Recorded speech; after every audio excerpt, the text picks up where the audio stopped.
Meena Kaushik life style में आज की चर्चा है पितृपक्ष के दिन अशुभ नहीं होते बल्कि शुभ होते हैं, क्योंकि इन 15 दिनों में हमारे पितर धरती पर हमारे विचरण करने के लिए आते हैं और अपने संतान का सुख वैभव देखते हैं।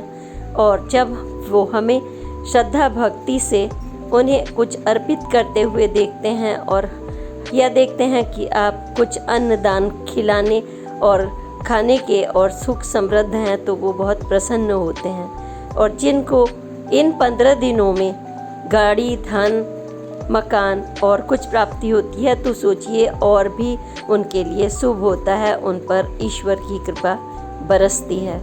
इसलिए कभी भी यह मत सोचिए कि यह दिन अशुभ होते हैं।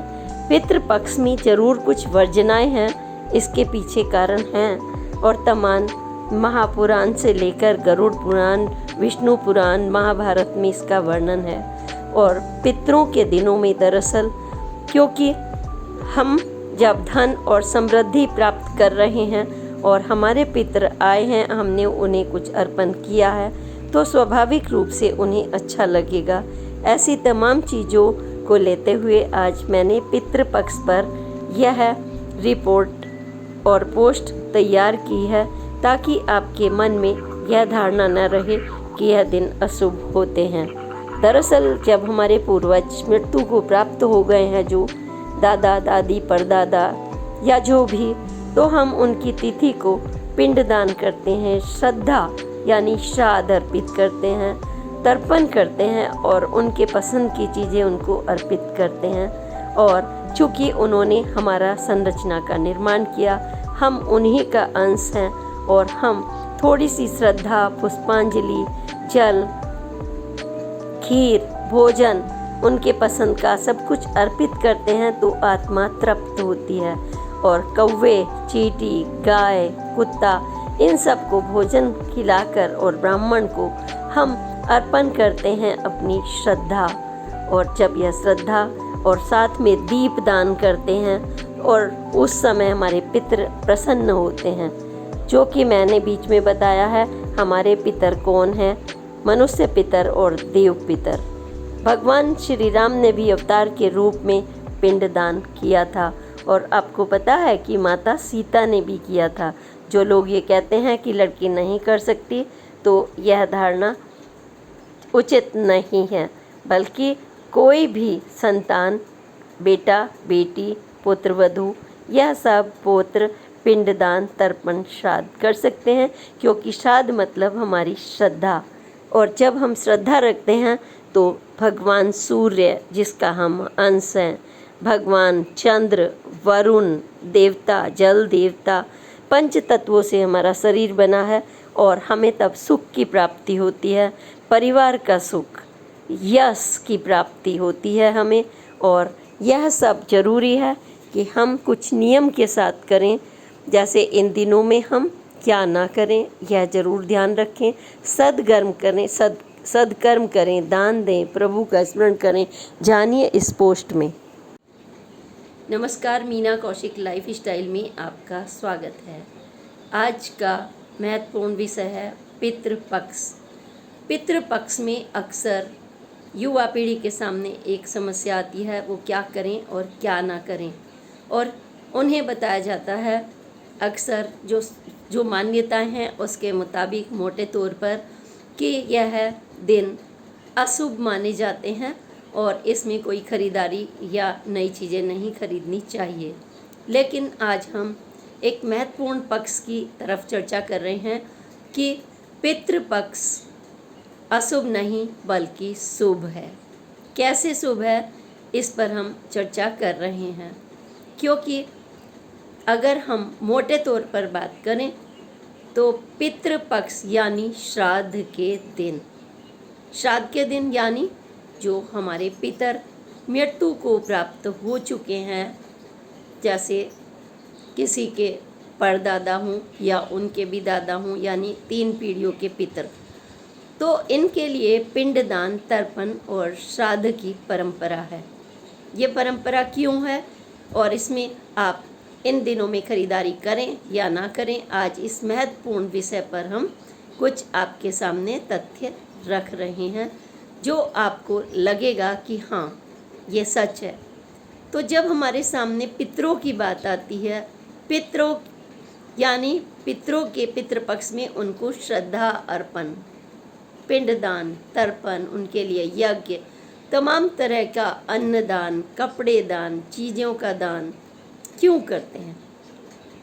आप सोचिए, जैसे हमारे पितर हैं और उन्होंने हमें बहुत कुछ अर्पित, मतलब उन्होंने हम जो निर्माण है हमारी जो संरचना है, अगर हम कहें तो ये पितरों का प्रतिफल है।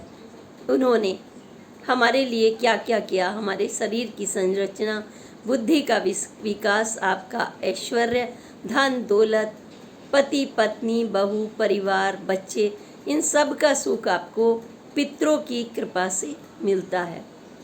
और हमें हमारे जो धार्मिक मान्यताएं हैं उसके मुताबिक पितृ ऋण पुत्र को और उसकी संतान को चुकाना होता है। और यह स्वाभाविक प्रक्रिया है, प्रकृति का चक्र है, क्योंकि सृष्टि तो ऐसे ही बनी है ना, कि जैसे एक आम का वृक्ष है या कोई भी फलदार वृक्ष है, आज वह फल पूरा लदता है, पूरा का पूरा, मतलब उसकी जो संरचना है वो सिर्फ किसके लिए होती है? फल के लिए। मतलब अपने लिए तो नहीं करता, वो फलों से लदता ही तब है जब उसके अंदर एक सृष्टि का निर्माण है, और जब वह फल दोबारा से फिर उसकी गुठलियाँ और बीज फिर से उस सृष्टि के कर्म को चलाते हैं, यानी कि पितृ का जो है ऋण चुकता है। ये फल की तरह से मैं एक उदाहरण दे रही हूँ। तो आम तौर पर जो अश्विन मास कृष्ण पक्ष प्रतिपदा से लेकर के दिन से शुरुआत होकर अमावस्या तक पितृपक्ष के 15 दिन होते हैं, और 16वें दिन हम उनका जो लोग पिंडदान, तर्पण, श्राद्ध या जो भी दान अर्पण है 15 दिन नहीं कर पाते, वो उनकी तिथि नहीं जानते, जो मृत्यु को प्राप्त हो चुके हैं पूर्वज, तो उसके आखिरी दिन सभी का नाम लेकर के यज्ञ अर्पण, क्षमा अर्पण के साथ अपनी भावनाएं, क्योंकि जो आप जिसका हम अंश हैं अपने पूर्वजों का, और यानी कि ये नहीं है कि जबरन है, बल्कि एक होता है आपकी फीलिंग्स। हम उन्हें क्या स्मरण ना करें? भाई हम उन्हीं का निर्माण है और हम उन्हीं का स्मरण ना करें, तो यह तो संभव नहीं है और ना ही यह उचित है। जब आप पितरों को स्मरण करते हैं, उनके नाम का दान करते हैं, तो आपकी आत्मा को संतुष्टि मिलती है। और जब आपकी आत्मा को संतुष्टि मिलती है कि आप जो खा रहे हैं, पी रहे हैं, उसमें से आपने उनको कुछ उनके नाम का निकाला है ना, अपनी श्रद्धा के अनुसार आपने निकाला, दान भी दिया, तो वो आपके पितरों की आत्माओं को स्वाभाविक रूप से अच्छा लगेगा कि आज हमारी जो औलाद है, संतान है, इस काबिल है कि देखिए वो कुछ कर सकती है, और वो अपने हम लोगों को इतना मानती है। आत्मा प्रसन्न होती है जब आप किसी को सच्चे दिल से याद करते हैं, और वो तो आपके पितर हैं, पूर्वज हैं। तो श्राद्ध के दिनों में अब आप सोचेंगे ये है क्या, पितर हैं क्या? तो मैंने बताया, एक तो ये कि हम उन्हीं का अंश है। अब 2 तरह के पितर होते हैं, दिव्य पितर और मनुष्य पितर। और फिर जब कोई मृत्यु को प्राप्त हो जाता है ना, आत्मा तो अजर अमर है, लेकिन वो अंश तो है ना किसी का, ब्रह्म का अंश है। और जब हम ब्रह्मा भी देखते हैं, ईश्वर देखता है, मृत्यु के जो न्यायाधीश हैं अर्यमा वो देखते हैं, यमराज देखते हैं, सूर्य देखते हैं जिनसे हमें अग्नि तत्व मिलता है, ऊर्जा शक्ति मिलती है, वरुण देखते हैं जो हमारे अंदर, आपने पता है कि 90% से ज़्यादा हमारे अंदर जल तत्व है। तो मिट्टी से लेकर के यम तक, अर्यमा से लेकर सूर्य तक, है ना, सर्प से लेकर के अन्य तमाम जो पितर हैं, वो भी अगर आप इन 15 दिनों में श्रद्धा भक्ति के साथ पितृदान, तर्पण, अर्पण या फिर कुछ भी नहीं कर रहे, आप सच्चे दिल से श्रद्धा के साथ अपने पूर्वजों को हाथ जोड़कर जब उनको भोजन आप ब्राह्मण को कराते हैं या ज़रूरतमंद को कराते हैं, उनका स्मरण करके, और तो उनको उनकी आत्मा तृप्त होती है और आपकी खुद की भी आपको संतुष्टि मिलती है कि हाँ, वो हम कौन हैं, हम उन्हीं का तत्व हैं। और क्या आप उनको ऐसे भूल सकते हो जिसने आपके शरीर की संरचना की है? नहीं। तो आपके जो कर्तव्य होते हैं, जैसे मान लीजिए जो मृत्यु को प्राप्त हो गया, उसके भी कुछ कर्तव्य हैं, उसके कैसे कैसे कर्म हैं, उसने कैसे कैसे कर्म किए, उसके अनुसार ही उनको गति मिलती है। ऐसा माना जाता है कि मरणोपरांत आदमी कहाँ जाता है? पितरलोक में जाता है, जहाँ पर यमराज से पहले उसका वहाँ पर एक समिति होती है, हर चीज़ की कर्मों का कहते हैं ना हिसाब होता है, खाका होता है, तो उसके अनुसार उसकी गति होती है। और उस गति में अगर कभी कभी अनजाने में कोई भूल हुई हो और उसकी गति नहीं हो पाई हो, ऐसा भी होता है। वैसे या तो आदमी ब्रह्मा विलीन हो जाता है, बहुत अच्छे सत्कर्म जिसके होते हैं, या फिर मनुष्य में उसने जो जन्म पर जो कार्य किए हैं उसके अनुसार उसको स्वर्ग की प्राप्ति होती है, अच्छा जन्म भी मिलता है। जो लोग जन्म लेते हैं फिर उसे अच्छा जन्म मिलता है, या फिर मोक्ष की प्राप्ति होती है, जन्म मरण से चक्कर खत्म हो जाता है। तो उनकी आत्मा की शांति के लिए जब संतान पितर की उन यज्ञ करती है, उनका स्मरण करती है, तो फिर आर्यम जो न्यायाधीश हैं, पितरों के देवता, उनका सारा वही देखते हैं खाका। तो उनको अगर हम स्मरण करेंगे अर्यमा को, यानी पितृ को, जो पितरों के न्यायाधीश हैं, तो वह क्या करते हैं कि उनको गति देने का काम करते हैं। वो आत्मा फिर भटकती नहीं, प्रेत आत्मा नहीं बनती, नकारात्मक आत्मा नहीं बनती। अदरवाइज जो कहते हैं ना अपराध तत्व, इधर उधर भटकना, नरक जैसी जिंदगी, ये सब कर्मों से निश्चित होती है कहीं ना कहीं। और इसको अगर मान लीजिए कुंडली के भाग्य से भी वो बन गए हैं, तो भी सदकर्मों से मनुष्य अपनी अपनी कुंडली के भाग्य को बदल लेता है। तो अर्यमा जो हैं कौन है, आप ये भी जानना चाहेंगे। वही न्यायाधीश बने हैं तो ज़रूर कुछ महत्वपूर्ण ही होंगे। तो वो जो कश्यप मुनि हुए हैं और उनकी माता आदिति, ये उनके पुत्र माने गए हैं, ये उनके पुत्र हैं। और ये उत्तरा फागुनी नक्षत्र में निवास करते हैं। और इनके बारे में विस्तार से आप गरुड़ पुराण, मत्स्य पुराण, वरुण पुराण, महाभारत और हमारे तमाम यजुर्वेद वगैरह में इनका वर्णन मिल सकता है आपको। और आपको पता है कि भगवान श्री राम ने भी जब अवतार लिया मनुष्य रूप में, वैसे वो विष्णु के अवतार हैं, तो उन्होंने भी पिंडदान अर्पण किया था पूर्वजों के लिए।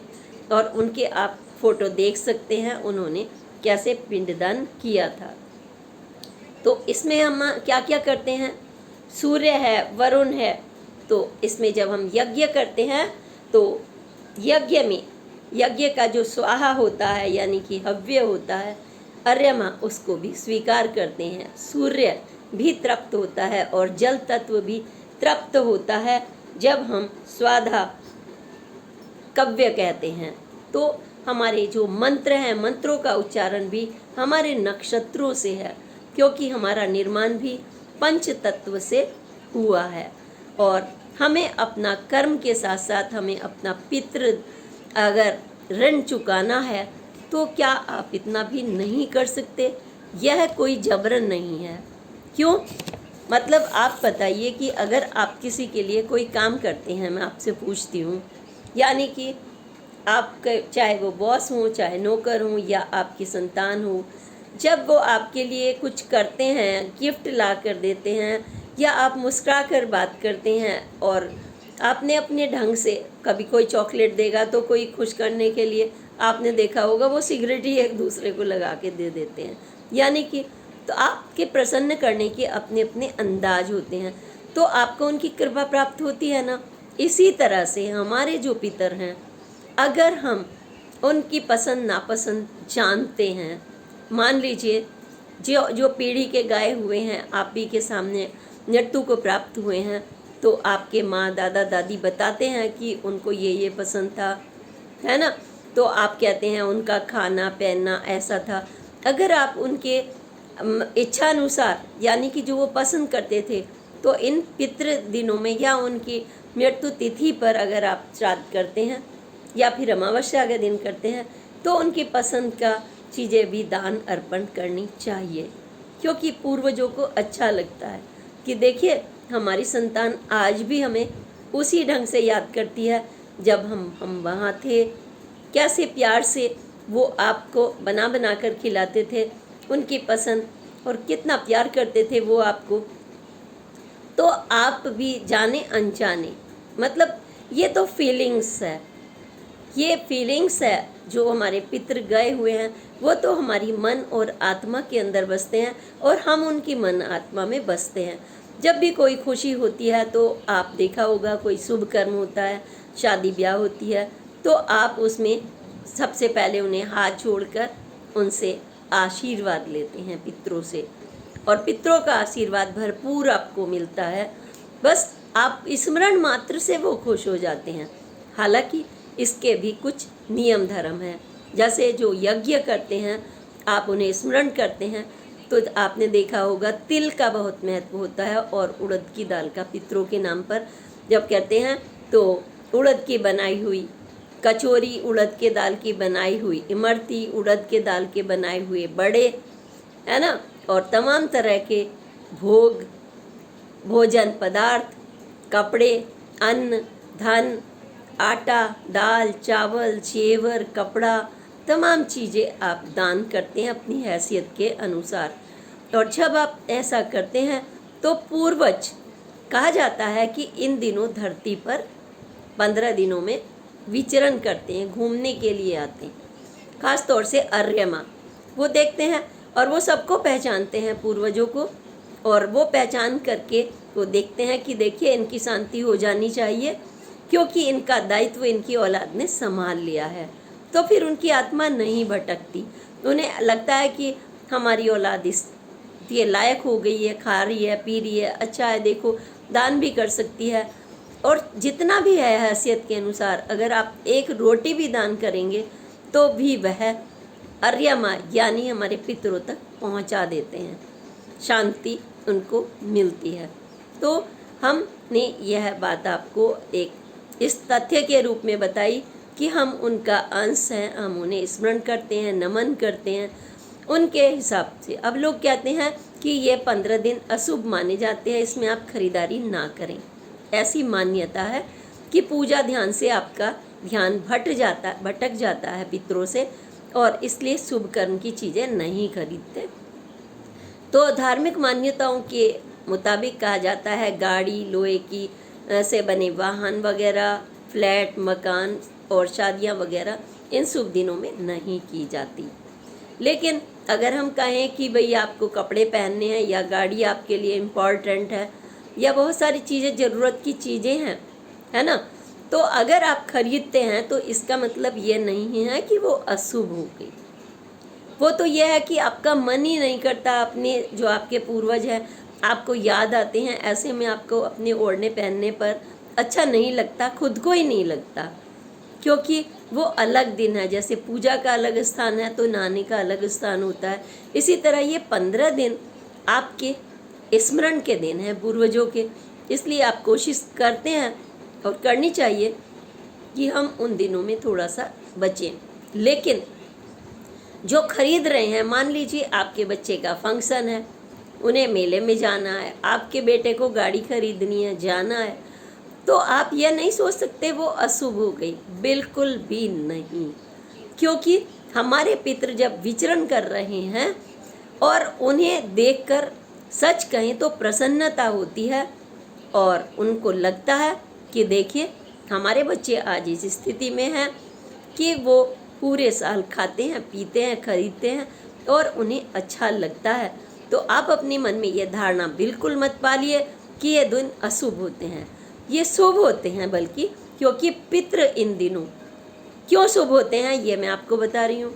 ये इसलिए शुभ होते हैं कि 15 दिन में जब पितृ आते हैं तो वो आपको आशीर्वाद देने आते हैं एक तरह से, आपने तो अपने हिसाब से उनके जो पिंडदान श्रद्धा किया, उनकी आत्मा की शांति के लिए किया, लेकिन उनकी आत्मा भी तृप्त होती है अपने बच्चों को सुखी देख करके।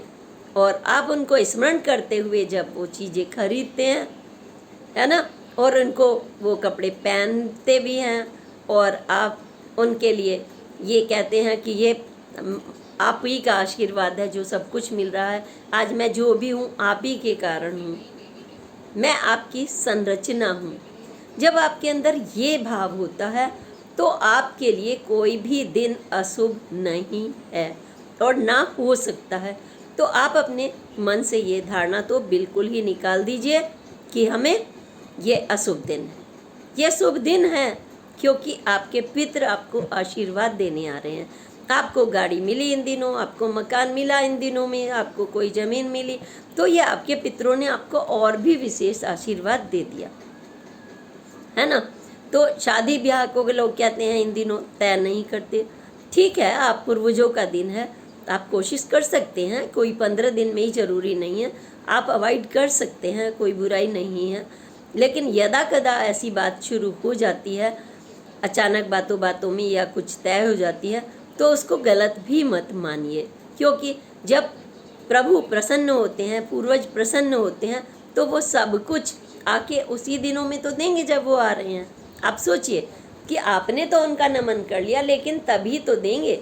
जैसे आप पैर छूते हैं तो दूसरा आशीर्वाद तभी तो देता है आपको, और तब ये आशीर्वाद जब हम पैर छूते हैं और ये चक्र जो उनके अंदर की जो वेव्स होती हैं और आपके अंदर की वेव्स होती हैं, वो ऐसे सर्कल होती हैं पैर छूने से।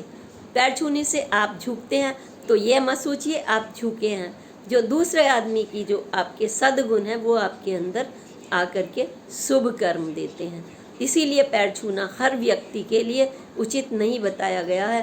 पैर छूने वाला व्यक्ति जिसके आप पैर छूते हैं वह भी सद्कर्मी होना चाहिए। तो अब हम पितृ की बात कर रहे हैं कि उनको आप प्रसन्न कैसे करें। तो 15 दिन जो हैं आपके स्नान ध्यान के साथ आप सुबह ब्राह्मणों को भोजन कराएं, अगर आपके पास इतना सामर्थ्य है या समय है, और नहीं तो आप अमावस्या के दिन तो अवश्य ही करें सभी पूर्वजों के नाम का, चाहे वो मनुष्य पितर हों या देव पितर हों, क्योंकि हम ब्रह्मा विष्णु और एक ईश्वर की संतान है, तो उनका भी हमारे प्रति एक वो श्रद्धा भक्ति हमेशा बनती है, और ख़ास दिनों में तो अलग ही बनती है। तो हम क्या क्या करें उनके लिए और क्या ना करें। हम अगर इस बात पर आते हैं तो सबसे बड़ा चीज़ है जो करने की है वो है आपकी श्रद्धा। श्रद्धा यानी श्राद्ध। जब हमने श्रद्धा किसी को अपनी पूरी निष्ठा अर्पित कर दी, चाहे खाना हो, पीना हो, सोच हो, आपके कपड़े हों, शिक्षा का दान हो, अन्न का दान हो, जो भी आप कर सकते हैं वो आपकी श्रद्धा है। आप कितना करते हैं सामर्थ्य के अनुसार। ये नहीं कि आप लूट पिट के कर्ज के द्वारा करें, नहीं। आप अपने परिवार के दायित्वों को प्राथमिकता देते हुए ही श्रद्धा रखते हैं, क्योंकि पूर्वज तो तभी प्रसन्न होंगे जब आपका परिवार प्रसन्न होगा। आपके पास 100 रुपये हैं और आप 100 की 100 अगर दान दे दें तो आप अपने बच्चों को क्या देंगे, तो उनकी आत्मा दुखेगी कि हमारा बच्चा भूखा बैठा रह गया है। तो आप अपनी श्रद्धा के अनुसार उन दिनों 15 दिन नहा धो के अन्नदान करें, ब्राह्मणों को खाना खिलाएं, ज़रूरतमंद को दान दें, कुछ भी दान दें, चप्पल दें, छाता दें, क्योंकि ज़रूरत की चीज़ें हैं। आटा, दाल, अनाज, चावल, खीर, हलवा, पूरी, भोग। आत्मा जो है खाने से बहुत प्रसन्न होती है। जब किसी ज़रूरतमंद को आप खाना खिलाते हैं, भूखे को खिलाते हैं, तो फिर देखिए आपके पितर आपसे कितने प्रसन्न होते हैं। इसमें तिलों का भी महत्व है, तिल के लड्डू, है ना, और तिल के तेल से बने खाने की चीज़ें, और उससे इमरती उड़द की दाल से बनी हुई उड़द का हमारी वंश वृद्धि से दरअसल संबंध होता है। ये जो उड़द की दाल है ये पुरुष तत्व के लिए बहुत ही आवश्यक बताई गई है, और ये शुक्र अणु के लिए भी बहुत ही महत्वपूर्ण मानी गई है। तो शुक्र और वंश वृद्धि और पितृ का एक तरह से नाता हो गया, तो इसलिए हम दाल से बनी हुई, उड़द की दाल से बनी चीज़ें भी उस दिन हम खाते हैं और हम उसके जो दही बल्ले हैं बना के वो भी खाते भी हैं, अर्पित भी करते हैं। ये सारी चीज़ें, खीर बनाइए आप, पितृ बहुत खुश होते हैं। और सब्जियां, दाल, पूरी, जितने भी 56 भोग आप बनाते हैं आप उनको अर्पित करिए। और विशेष तौर पर वह जरूर अर्पित कर दीजिए जो पूर्वजों को पसंद रहा है, क्योंकि एक हर एक की अलग पसंद होती है ना, तो उस पसंद के अनुसार भी उनको प्रसन्न करने का कोशिश कीजिए। और सबसे बड़ी बात मैंने कही है, श्रद्धा और पितरों के प्रति सम्मान और सद्कर्म। अगर आप सद्कर्म करेंगे तो आपका भविष्य अच्छा होगा, आपका और आपके परिवार का, जिससे जो हमारी वंश वृद्धि होगी और जो हमारा यश होगा, जो हमारा सुख होगा, उससे हमारे पितृ बहुत प्रसन्न होते हैं। अगर हम खुश नहीं हैं तो हमारे पितरों की आत्मा भटकती है उनकी आत्मा, क्योंकि हम खुश नहीं हैं। तो आपको सद्कर्म करते हुए अपने परिवार के लिए दायित्व निभाने होंगे। यह नहीं कि एक झटके से कमाना, दूसरे की आत्मा को दुखाना, यह सब ठीक नहीं। किसी की आत्मा को दुखाकर कमाया हुआ धन कभी भी पितरों को प्रसन्न नहीं कर सकता। अगर आप सोचें कि आप हत्या, मर्डर, झटके की कमाई, दूसरों को लाचारी का फायदा उठाकर कमाई, यह सब सद्कर्म के अंदर नहीं आता।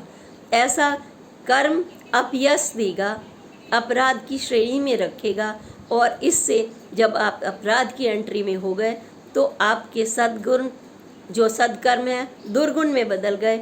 और दुर्गुण जो है हमारे परिवार की वंश वृद्धि को प्रभावित करता है। सूर्य, जल तत्व और हमारे बृहस्पति, चंद्रमा, शनि, राहु, केतु, सब ये प्रतिकूल हो जाते हैं। और क्योंकि हमारे पितृ तो पंच तत्व में विलीन हो चुके हैं, आपको उनका आशीर्वाद चाहिए, तो आप सूर्य को अर्घ जरूर देते हैं। जब खाना तर्पण करते हैं, पिंडदान करते हैं, तो उस खाने में आपका जल तत्व जरूर होना चाहिए।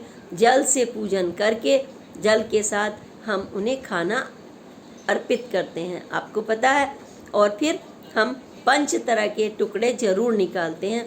जैसे पहला टुकड़ा, पहली रोटी गाय की, इनको भी यमराज और अर्यमा का तत्व माना गया है, उनका दूत माना गया है। आपको पता है युधिष्ठिर की कहानी कि वो गाय की वजह से सीधे स्वर्ग पहुंच गए थे, सेवा के कारण पूंछ पकड़कर वो सीधे स्वर्गलोक सशरीर पहुंचे थे। सशरीर स्वर्ग पहुंचने का मतलब है शरीर रहते हुए आपको सारे सुख और यश प्राप्त होना। जिसको मतलब किसी को तो सशरीर ही नरक भुगतना पड़ता है। आप सोचिए, बाद की बात तो हम कल्पना बाद में करेंगे कि आप सांप बन रहे हैं, बिच्छू बन रहे हैं, तमाम जन्म मरण के चक्र में फंस गए हैं, एक के बाद एक मोक्ष प्राप्ति नहीं होती।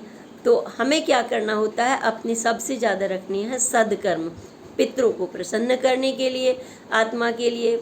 और इन दिनों ब्रह्मचर्य का पालन भी हो, और मांसाहार ना लें, अल्कोहल ना पिए, और ऐसी चीज़ें ना खाएं जो हमारे लिए इन दिनों उचित नहीं होती, है ना।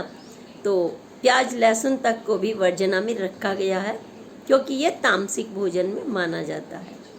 गुण तो बहुत हैं उसमें, लेकिन इन दिनों पाचन शक्ति भी प्रभावित होती है, क्योंकि जब ये दो सर्दी और गर्मी के बीच का ये समय होता है, तो इस दृष्टि से भी उचित है हल्का और सुपाच्य भोजन अर्पित करना और खाना प्रभु को।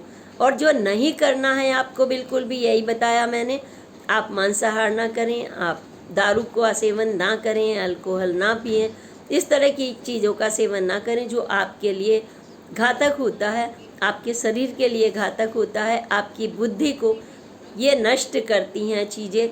और जब बुद्धि इनसे प्रभावित होती है तो जो यश देने वाली आपकी शरीर की प्रक्रिया है, सकारात्मक वो निगेटिव हो जाती है, और यह आपको अपयश, दुर्गुण की तरफ ले जाती है, अपराध की तरफ ले जाती है। आपके मानसिक जो समझने की शक्ति है, विवेक को खत्म करती है।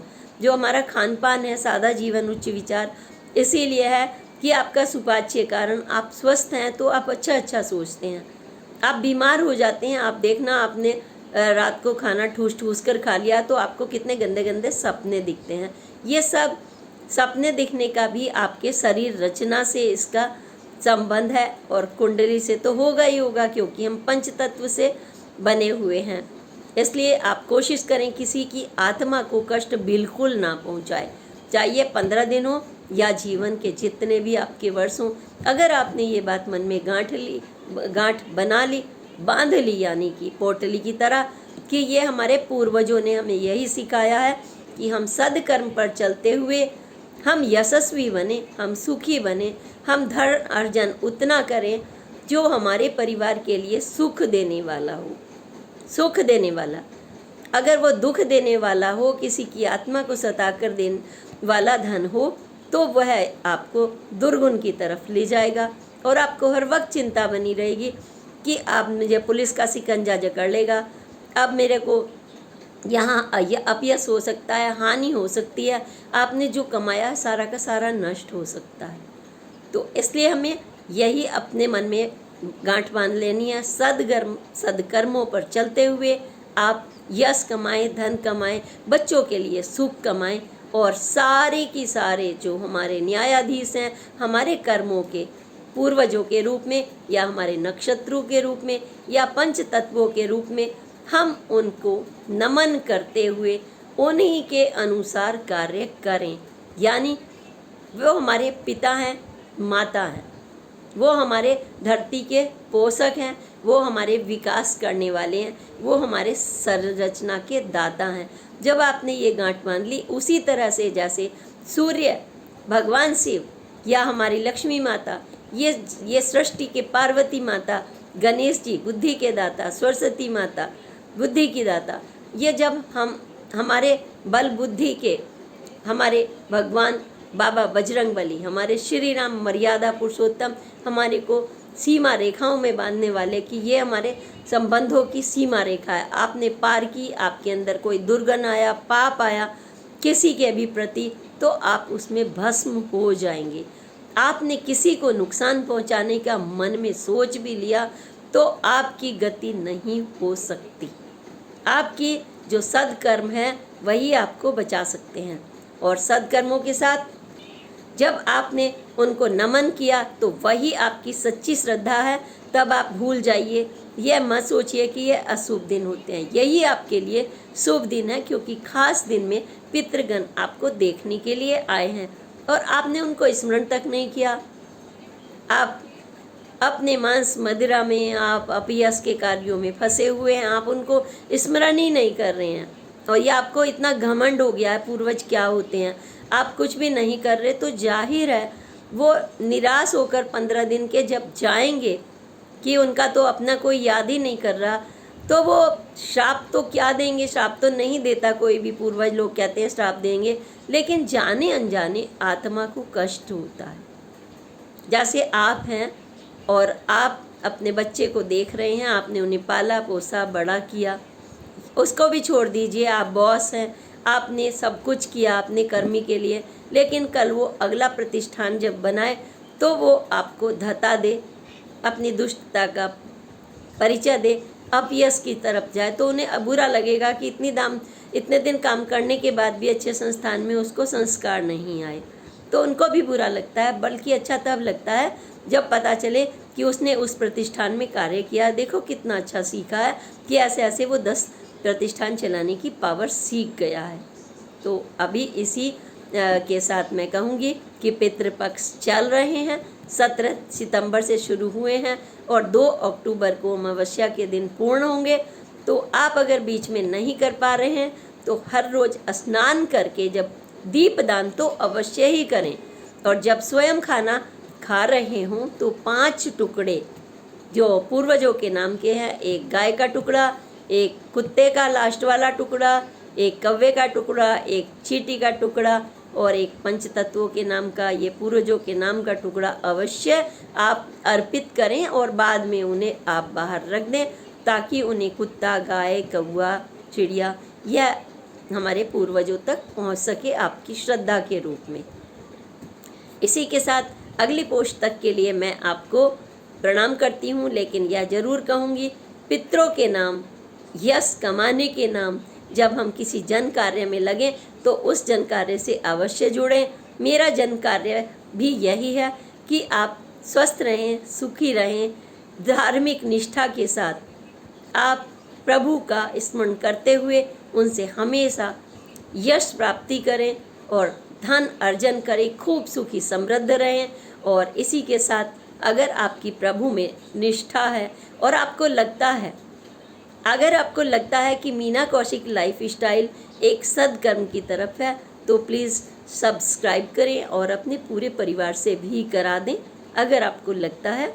अगर आपको नहीं लगता तो मुझे सुझाव तो दे ही सकते हैं कि आपको क्यों नहीं लगता, ताकि मैं सुधार कर सकूं। कभी भी सुधार का मौका हर किसी के लिए होता ही होता है। इसी के लिए अगली पोस्ट तक के लिए प्रणाम। जय हिंद, जय भारत। पूर्वजों को प्रणाम, सूर्य से लेकर पंचतत्वों को प्रणाम करते हुए कहूँगी कि आप पितरों का सम्मान जरूर करें।